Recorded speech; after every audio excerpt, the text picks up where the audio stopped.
Sir most probably this is overhead का third class. हम homework में बोला था सम नंबर 7 का प्राइमरी बना लेना, तो उसको एक बार डिस्कस कर लेता है। सबसे पहले डायरेक्ट मटेरियल्स 6000 3000। हम आपको बोला था डायरेक्ट मटेरियल हो या डायरेक्ट लेबर हो, सर्विस डिपार्टमेंट के लिए कोई भी चीज डायरेक्ट नहीं होता है, वो इनडायरेक्ट ही होता है। तो वो हम लोग एक्स एंड वाई में डाल दिया। फैक्ट्री रेंट को बांटा एरिया के हिसाब से, कितना आया देख लो, मैच कर लो। 3600, 2400, 3600, 1800, 600। Power HP of machine 1500, 1875, 2250, 1500, 375। Depreciation value of machine 4000, 2000, 3333, 667 y में डैश। अदर ओवरहेड्स मतलब सैलरी डायरेक्ट वेजेस का रेशियो में 7.5, 3000।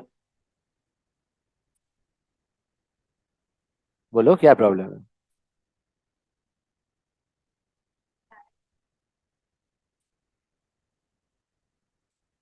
क्यों डायरेक्ट वेजेस का रेशियो में करना था ना?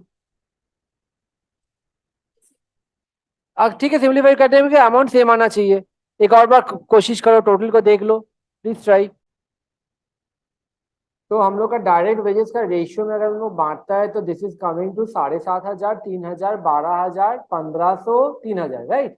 रेशियो मैंने छोटा नहीं किया, 15, 6, 24, 3, 6 इसमें रख दिया। हम बार बार बता रहे हैं बेकार में छोटा करने जाओगे, एक तो मिस्टेक हो सकता है, ऊपर से टाइम कंज्यूमिंग होता है। डायरेक्टली करोगे कोई प्रॉब्लम नहीं है।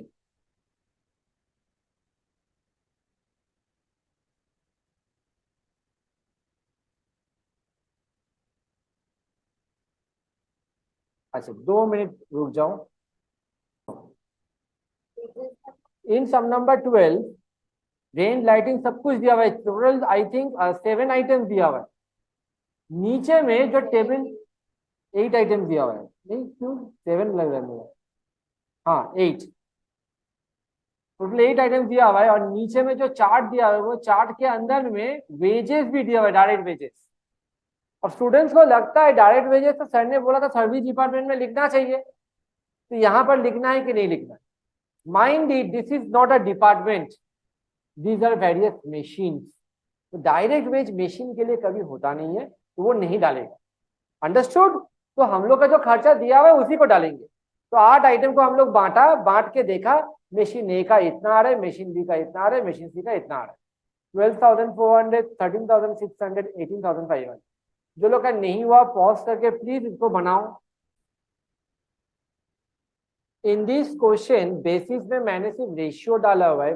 माई सजेशन आप वो सब भी लिख लेना, फ्लोर एरिया जो भी हो, ठीक है ना, उस हिसाब से सब कुछ लिख लेना।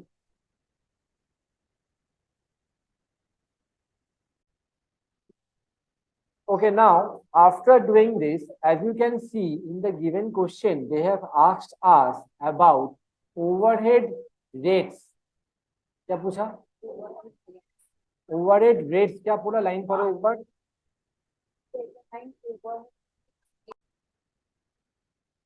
In the given question, they have asked us, so number 7, na? Oh, sorry. Sum number 12, they have asked us to calculate predetermined overhead rate on effective working hour. आपका मशीन कितना घंटा काम करता है एकदम स्टार्टिंग में लिखा हुआ है। बोलता है it is estimated that each machine will normally work for 50 weeks a year.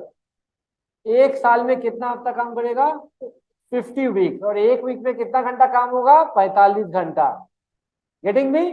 तो पूरा साल का कितना आवर लगेगा काम, तो वो हम लोग पहले निकालेंगे।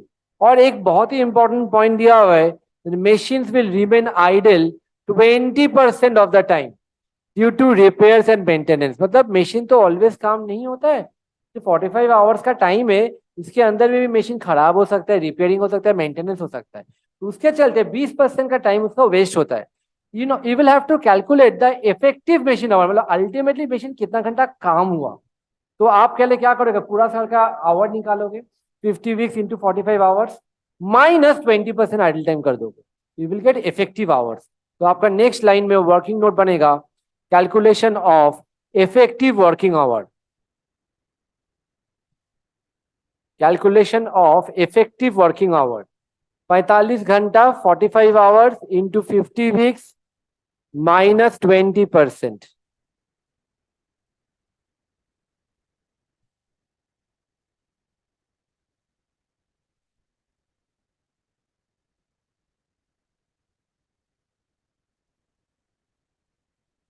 कैलकुलेट करो प्लीज।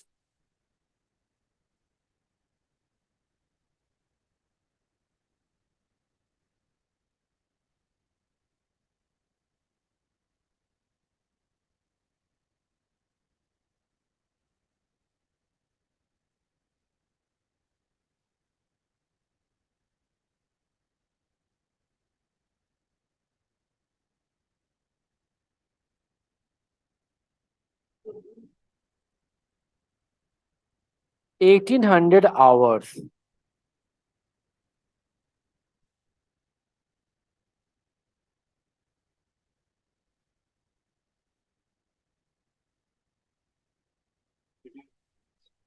अब हम लोग का जो टोटल कॉस्ट आया था ना, मशीन ए का, मशीन बी का, मशीन सी का, उसको हम लोग डिवाइड करेंगे 1800 से, तो हम लोग को मिल जाएगा ओवरहेड रेट पर आवर, मतलब एक घंटे में कितना मेरा खर्चा होगा।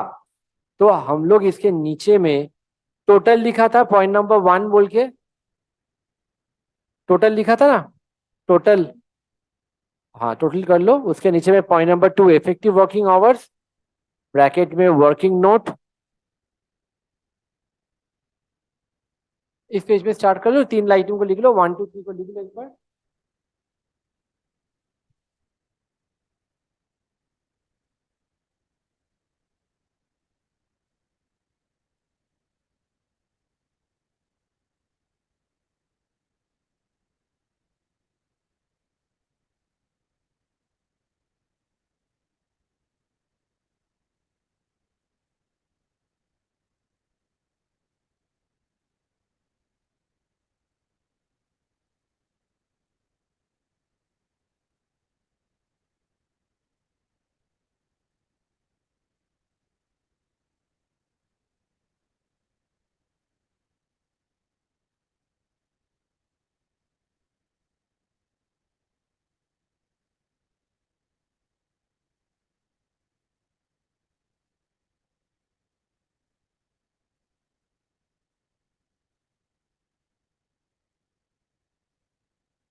बोलो।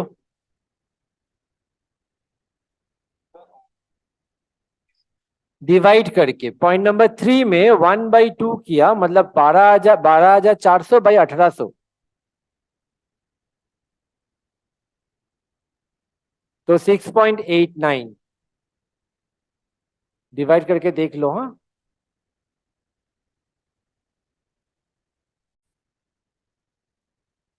क्वेश्चन का जो टेबल दिया हुआ था अदर इन्फॉर्मेशन, उसके नीचे में लिखा हुआ है during the 4 weeks of February 1996। Obviously February में 4 हफ्ता ही होता है, 7 for the 28 days। 80% capacity utilisation, मतलब आपका बिजनेस कितना परसेंटेज काम करता है? 80%। 20% क्या होता है? वी ऑल नो, अभी भी किया था, वो था आइडल टाइम। तो 80% काम होता है। एक्चुअल ओवरहेड 1200, 900, 2000 दिया, ये एक्चुअल है। और हम लोग जो रेट निकाला वो था pre determined rate. Pre determined rate मतलब पहले से सोच के रखा हुआ था एक्सपेक्टेड रेट। उस हिसाब से आपका फरवरी में कितना खर्चा होना चाहिए वो निकालोगे। सपोज मशीन का खर्चा होना चाहिए 1000 और हुआ कितना? 1200। तो डिफरेंस इज अंडर एब्जॉर्ब और ओवर एब्जॉर्ब, वो हम समझा रहे हैं थोड़ी देर में। पहले तो हम लोग को निकालना पड़ेगा फरवरी में कितना घंटा काम हो। एक हफ्ते में कितना घंटा काम होता है? 45 आवर्स, रिमेंबर। और how many weeks are there in February? 4 weeks. तो 4 इंटू 45 इंटू 80%। तो आप कॉपी में लिखो पॉइंट नंबर 2 बोल के, effective working hour in February 1996। effective working hour in February 1996 is equal to 45 into 4 -20% या फिर इंटू 80%, बात सेम है। 144 आवर्स आएगा।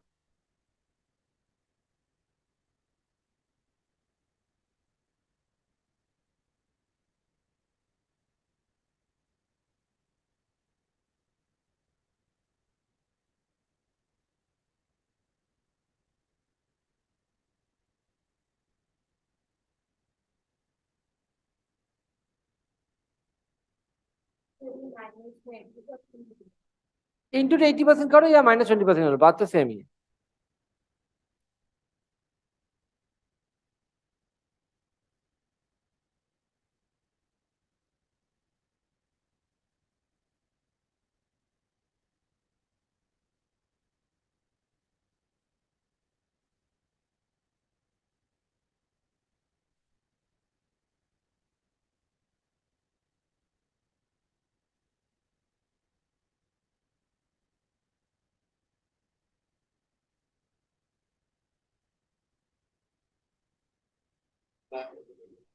हो गया 144 आवर्स। अब calculation of under slash over absorption of overhead, heading particulars A B and C.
हो गया। अब ओवरहेड एब्जॉर्ब्ड मतलब जितना आपने चार्ज किया, 1 घंटे का ए का कितना आया था, 6.89 आया था ना। हाँ, 1 घंटे का कितना होता है 6.89। आपका कितना घंटा काम होगा 144 आवर्स। तो ए में लिखोगे 144 इंटू 6.89।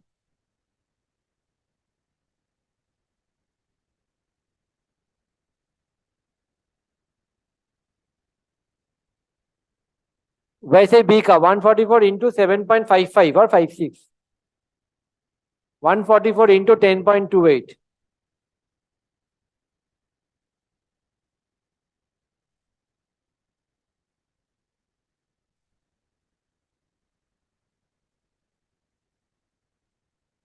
आप 1089 भी लिख सकते हो डायरेक्टली, और लास्ट वाला 1480 डायरेक्टली।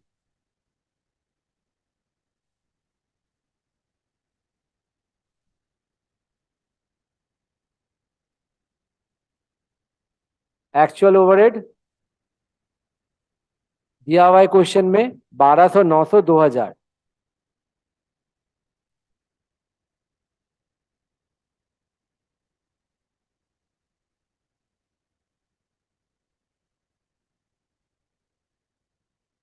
देखो प्री डिटरमाइंड रेट से हम लोग क्या करते हैं ना, हम लोग पहले ही ओवरहेड को चार्ज कर देता है। तो वो मैंने कितना चार्ज किया, 992 रुपीज। पॉइंट को हटाओ, 0.16 को हटा दो, तो 992 रुपीज। एक्चुअल में ओवरहेड कितना खर्च होगा आपका, 1200 रुपया। तो ये अंडर एब्जॉर्ब और ओवर एब्जॉर्ब। अंडर एब्जॉर्ब कम चार्ज किया तुमने, कम चार्ज, चार्ज मतलब एब्जॉर्ब। तो तुमको चार्ज करना चाहिए 1200, तुमने चार्ज किया 992, तो this is the case of under absorption. तो नेगेटिव में आंसर आ रहा है 208। तो उसको ब्रैकेट में डालोगे, उसको लिखोगे, यहां पर देखो मैंने लिखा हुआ है अंडर एब्जॉर्ब को ब्रैकेट में डाला, स्लैश ओवर एब्जॉर्ब को डाला, ये वाला लाइन। ठीक है, लिखो नीचे में अंडर एब्जॉर्ब ब्रैकेट में slash over absorb.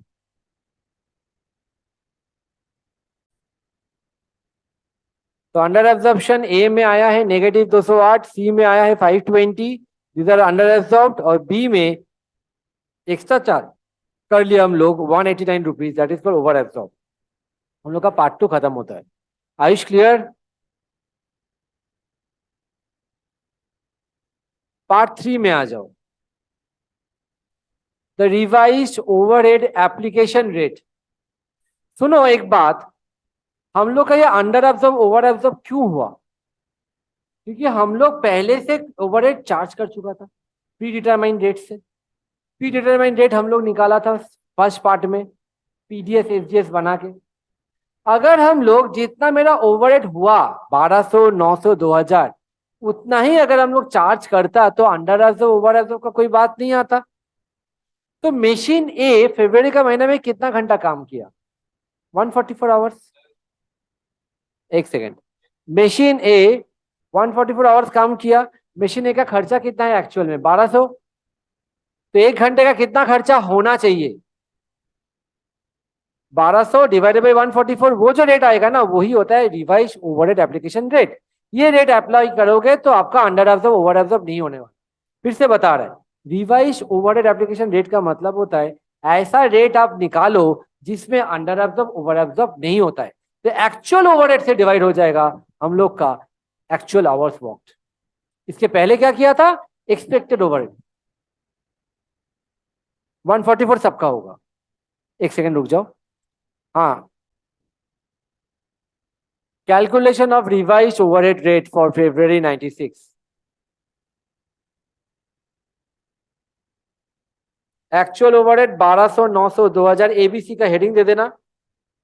Effective hours 144 144 144, revised overhead rate per hour divide करके आ गया।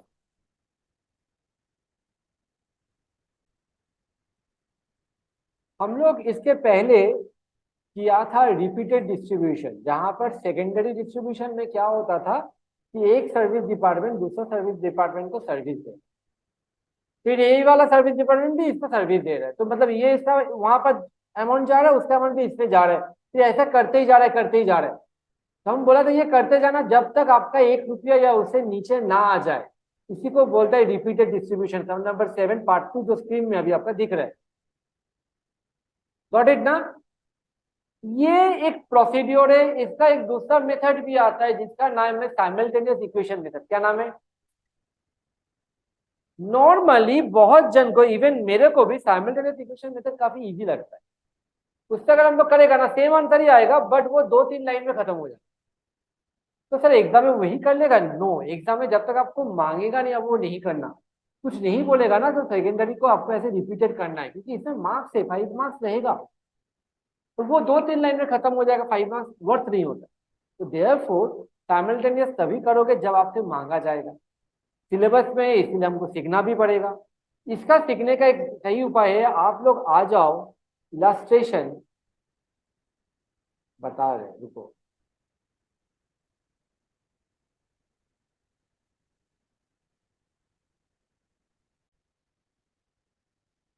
आप लोग कॉपी में हेडिंग दोगे साइमल्टेनियस इक्वेशन मेथड।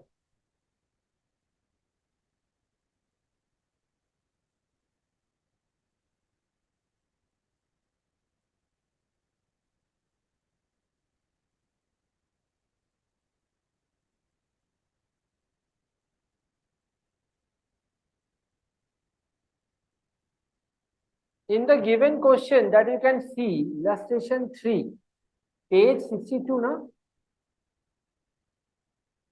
आपका सर्विस डिपार्टमेंट है 2 ठो, boiler house and pump room, उसका टोटल खर्चा 3600 मिला के 3600 रुपया। प्रोडक्शन डिपार्टमेंट 2 ठो है ए और बी, इसका कॉस्ट कितना है नहीं दिया हुआ मतलब, और सर्विस डिपार्टमेंट का खर्चा दे दिया 3600। दिस मीन्स हम लोग का यहाँ पर प्राइमरी बन चुका है। आपको ये बॉयलर हाउस और पंप रूम का खर्चा को बांटना पड़ेगा, that is secondary distribution.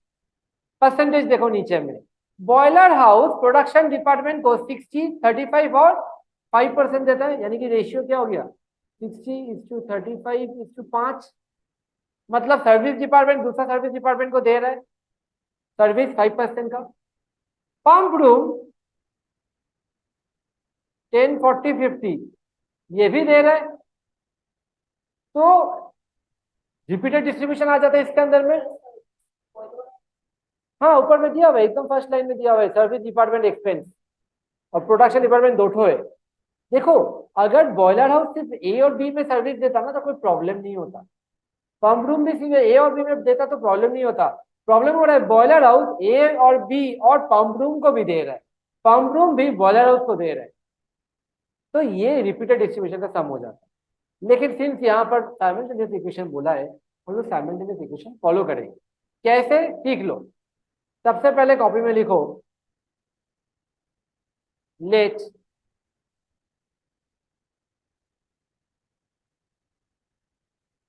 The total cost और total expense of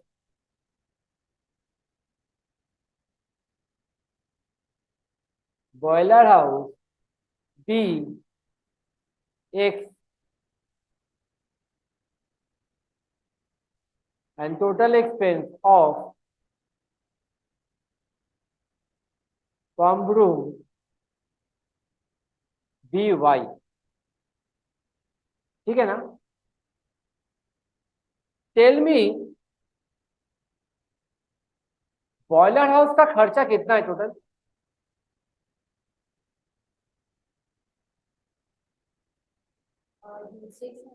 boiler house no 3000 तो है ही, प्लस पंप रूम से भी तो कुछ मिलेगा। कितना मिलेगा पंप रूम का, कितना परसेंटेज बॉयलर हाउस में है? पंप रूम का कितना परसेंटेज बॉयलर हाउस में है? 50%। 50% of pump room, right. Pump room का खर्चा को क्या माना मैंने? वाई। क्या कर रही है? और एक किसका माना है? बॉयलर हाउस का। अगेन पंप रूम का खर्चा कितना है? वाई इज इक्वल टू 600 रुपया प्लस बॉयलर हाउस का 5%। हाँ या ना? यही तो प्रॉब्लम है, सिर्फ 3000 होता, सिर्फ 600 होता तो प्रॉब्लम नहीं होता। अब ये जो y का वैल्यू है ये इक्वेशन 1 में डालेगा। Let us name this as equation 1 and this as equation 2। तो putting the value of y in equation 1 we get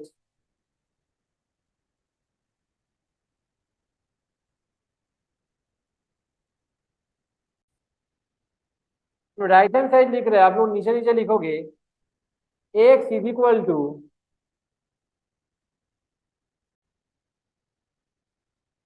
x is equal to 3000 plus 50% of y का वैल्यू कितना है?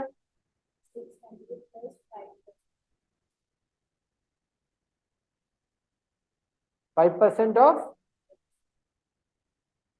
x।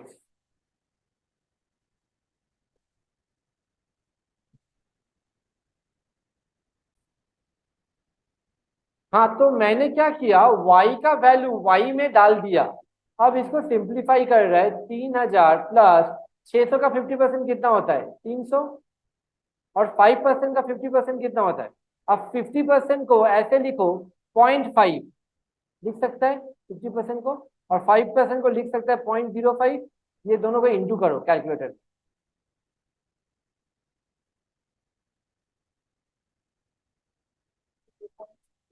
तो वो हो जाता है 0.025x। 5% ऑफ एक्स मतलब क्या हो गया? 0.05x। उसके साथ 0.5 इंटू किया तो 0.025x, और यहाँ पर भी x है। इसको सॉल्व करेंगे, x माइनस 0.025x कितना आता है? मतलब 1 माइनस 0.025, 0.025 नहीं है,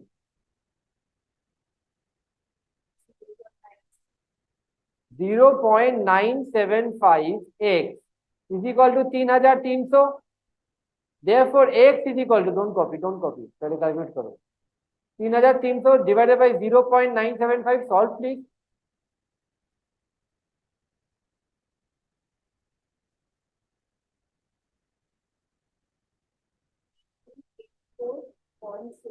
थ्री 3.85 कर लेता है। ठीक है, इसको कॉपी करो, समझो, कोई डाउट होगा यहाँ तक तो पूछ लो। x माइनस 0.025 मतलब ही आ जाता है, x के आगे कुछ नहीं, मतलब 1 माइनस 0.025, देयरफॉर आता है मेरा 0.975। 0.975 x is equal to 3300, x is equal to 3385। ये है x का टोटल खर्चा। हम लोग का कितना दिया हुआ था, 3000, लेकिन 385 उसको y से भी मिलने वाला है, तो वो टोटल खर्चा 3385 हो जाता है। अब y का वैल्यू निकालो, y is equal to 600 plus 5% of bracket open, x का वैल्यू कितना है, सॉल्व करो प्लीज। 3385 का 5% करो, उसके साथ 600 जोड़ दो।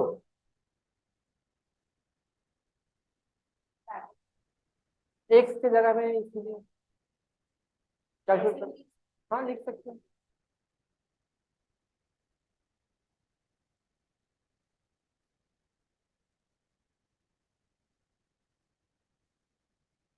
डिफिकल्ट टू मत दबाओ, परसेंटेज दबाने के बाद 169,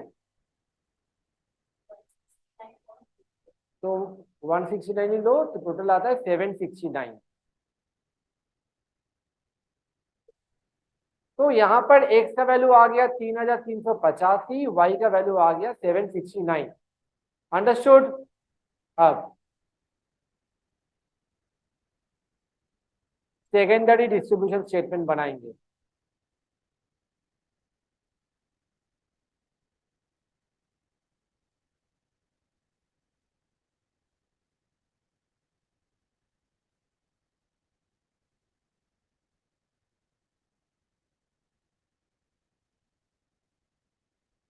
particular basis A B, boiler house, pump room, पूरा लिखना, ये सर्विस है। स्टेटमेंट में कैसे बना सकते हो, वो तो वर्किंग नोट में था, अब तो स्टेटमेंट बना रहे हैं ना। ये है सर्विस डिपार्टमेंट, तो यहाँ पर लिखेंगे as per primary distribution statement, पूरा लिखोगे। 3000 और 600, ए बी का नहीं पता तो छोड़ दिया।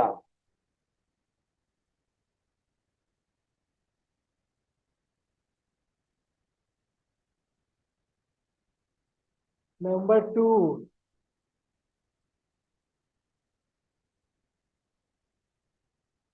डिस्ट्रीब्यूशन ऑफ बॉयलर हाउस, क्या परसेंटेज था, रेशियो क्या था, बेसिस।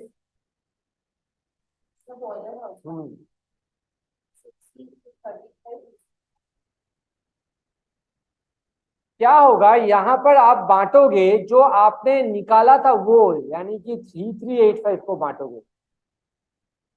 ठीक है, अब इसको रेशियो में बांटो, मैंने शॉर्टकट सिखाया था मैंने आपको। 3385 divided by 100 into 60 is equal to 35 is equal to 5 is equal to, बोलो कितना आ रहा है, बाद में लिख देना। अच्छा लिखो लिखो लिखो, जल्दी कर दो। ए का आया 2031, बी का 1185, और 5 इज इक्वल टू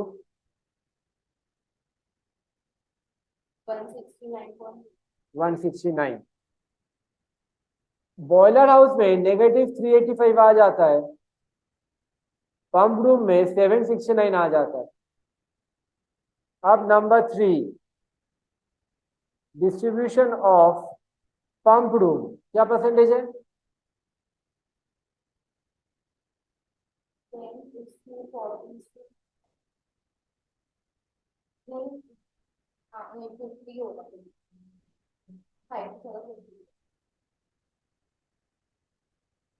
10:40:50। अब 769 को बांटेंगे तो 769 में माइनस करेगा, देखो 769 आया था ना y का वैल्यू ऊपर में, वही आ गया। और 769 को डिवाइडेड बाय 100 इंटू 10 40 50 कितना आ रहा है बोलो? 100 ही हो गया। 10 प्लस 40 परसेंटेज में तो 100 ही हो जाए।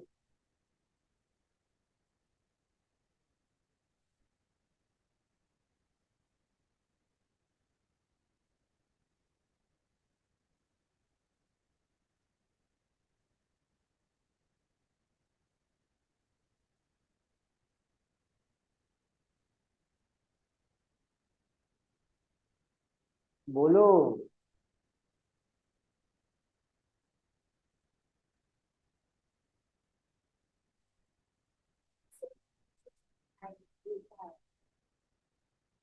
Seventy seven.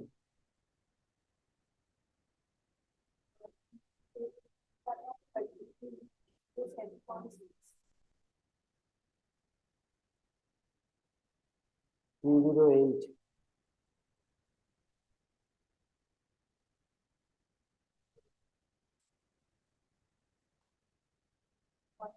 Three eighty five. Nil हो गया। Boiler house, pump room nil. यही करना था हम लोगों को। तो एग्जाम में आपका जो मेथड बोलेगा उसी में करना है। साइमल्टेनियस बोल दिया ना तो आपको भले ये मेथड टफ लग रहा है, वो मेथड इजी है, आपको साइमल्टेनियस में ही करना है। तो दैट्स ऑल फॉर टुडे। मेरे लिए तो ये इजी रहता है, बट आप ये कर नहीं पाओगे साइमल्टेनियस। सपोज आपका 5-6 तो डिपार्टमेंट है, तो उसमें सेकेंडरी बनाने में इजी होता है, बट फिर भी आप साइमल्टेनियस नहीं कर पाओगे अगर नहीं मांगेगा।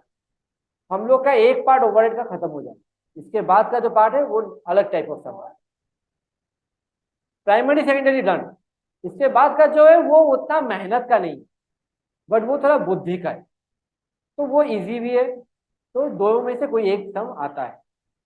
That's all for today. Homework 23 25 20। Primary तो बन ही जाएगा, सेकेंडरी में डाउट हो तो पूछ लेना, नहीं तो जगह छोड़ देना, but do not leave the whole sum. Primary तो बन जाना चाहिए।